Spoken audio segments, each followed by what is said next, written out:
전북 지역 코로나19 누적 사망자가 500명을 넘어섰습니다. 전북 지역에서는 지난 28일 15,073명의 코로나19 확진 판정을 받았습니다. 김제 지평선 산업단지 시행사가 폐기물 처리 시설 용량 변경을 신청했지만 전북도가 불허했습니다. 이를 반대해온 김제 시민과 김제시의회는 환영의 뜻을 밝혔습니다. 전북도 특별사법경찰관은 부동산 실거래가 위반 의심 사례 16건을 적발했습니다. 의심 사례 대부분은 부동산 업다운 계약 등 거짓 신고였습니다. 부하 직원을 집무실로 불러 추행한 혐의로 김제시청 간부 A씨가 검찰에 넘겨졌습니다.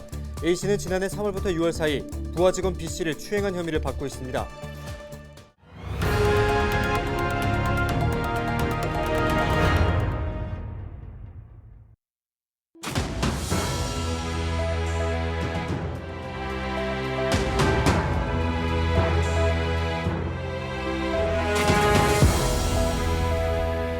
여러분 안녕하십니까? 헬로티비 전북뉴스입니다. 전북 지역 코로나19 누적 사망자가 500명을 넘어섰습니다. 전북 지역에서는 지난 28일 15,073명의 코로나19 확진 판정을 받았습니다. 지역별로는 전주 7,121명, 정읍 830명, 남원 698명 등입니다. 사망자는 14명이 더 늘어 모두 509명으로 집계됐습니다. 김제 지평선 산업단지 시행사가 폐기물 처리시설 용량 변경을 신청했지만 전북도가 불허했습니다. 김제시의회는 29일 전북도가 지평선 산단 폐기물 처리시설 용량 변경을 신청했지만 미승인 처분했다며 환영의 뜻을 밝혔습니다. 최근 전북도가 불허한 시행사 측의 5차 개발 실시 계획상 폐기물 매립 용량은 111만여 세제곱미터로 애초 실시 계획보다 10배 가까이 불어난 규모입니다. 이를 반대해온 김제 시민들은 범시민대책위원회를 발족했고 시의회는 지난해 행정사무조사 특별위원회를 구성해 시행사 대표 등을 업무상 배임 혐의로 경찰에 고발한 바 있습니다. 오늘 본 의원은 지평선 산단 개발 업체인 주식회사의 지평선 산단 폐기물 처리 시설 용량 변경 신청에 대해 지난 3월 21일 전라북도에서 미승인 재처분하였다는 기쁜 소식을 시민 여러분께 전하고자 이 자리에 섰습니다. 전북도 특별사법경찰관은 부동산 실거래가 위반 의심 사례 16건을 적발해 조사 중이라고 밝혔습니다. 또 특별사법경찰관은 지난 한 달 동안 부동산 투기 과열 지역인 전주와 군산, 익산과 완주 등 4개 시군을 대상으로 집중 단속을 벌였습니다. 지역별로는 전주와 익산 각 6건, 군산 4건입니다. 의심 사례 대부분은 부동산 업다운 계약 등 거짓 신고라고 도는 설명했습니다. 가족 간 내부 거래를 통한 탈세 정황도 일부 발견된 것으로 알려졌습니다. 부하 직원을 집무실로 불러 추행한 혐의로 김제시청 간부 A씨가 검찰에 넘겨졌습니다. 김제경찰서는 성폭력 처벌법상 업무상 위령 등에 의한 추행 혐의로 A씨를 검찰에 송치했습니다. A씨는 지난해 3월부터 6월 사이 부하 직원 B씨를 집무실로 불러 포옹을 요구하는 등 추행한 혐의를 받고 있습니다. 경찰 관계자는 2차 피해 우려가 있어 자세한 내용은 밝힐 수 없지만 혐의가 있다고 보고 검찰에 넘겼다고 밝혔습니다.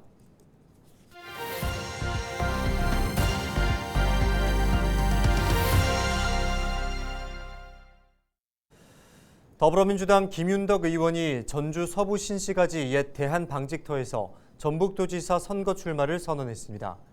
김 의원은 29일 기자회견을 열어 불가능을 뛰어넘는 도전적인 행정과 전투적인 정치로 벼랑 끝에 전라북도를 대전환하겠다고 밝혔습니다. 그러면서 200만 도민과 3%대 연평균 경제성장률, 1인당 지역 총소득 4만 달러를 뜻하는 234 전북 비전을 제시하고 7가지 실행 과제를 제시했습니다. 또 이재명 전 대선 후보의 직계답게 이전 후보의 전북 14개 시군 공약을 언급하며 끝까지 챙기겠다고 약속했습니다. 서거석 전북교육감 예비후보가 교육 주체와 도민들이 직접 교육감 후보를 검증해달라고 촉구했습니다.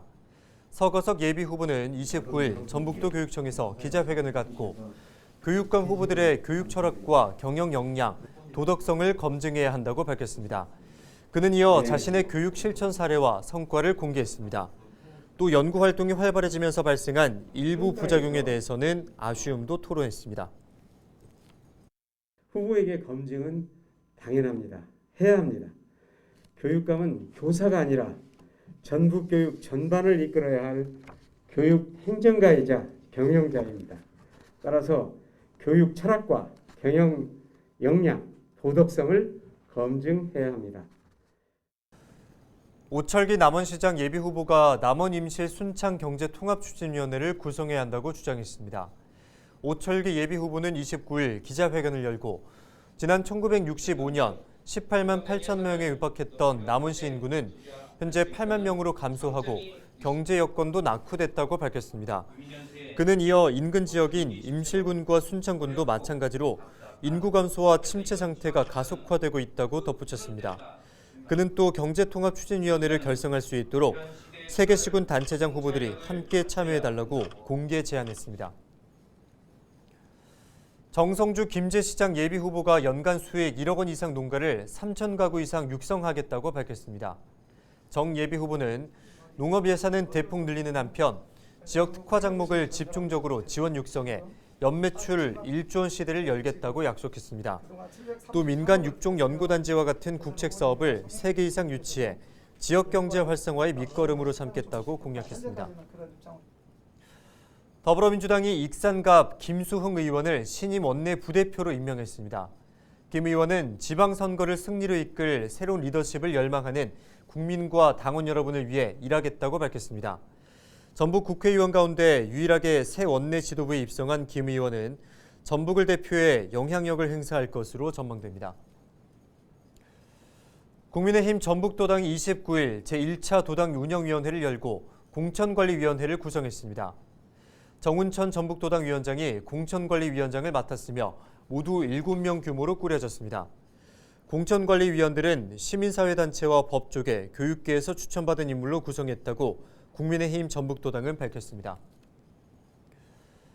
정상철 정읍시 의원이 장내 부의금을 장학금으로 기탁했습니다. 정상철 정읍시 의회 의원 부부는 29일 정읍시민장학재단에 인재 양성에 사용해달라며 장학금 1,000만 원을 기탁했습니다. 기탁금은 지난 16일 정 의원이 부친 장례를 치르면서 받았던 부의금의 일부로 알려졌습니다. 전국 시군구 노동조합 연맹이 황혜숙 정읍시 의원의 감사패를 수여했습니다. 황 의원은 지난 2월 악의적인 민원으로부터 공무원을 보호하기 위한 정읍시 민원응대 공무원 등의 보호와 지원에 관한 조례안을 제정한 바 있습니다. 황 의원은 공무원이 악질 민원의 폭언과 폭행의 대상이 되지 않도록 예방하고 사건 발생 시 적극적으로 대응해 나가는 환경을 조성해 나가도록 노력하겠다고 전했습니다.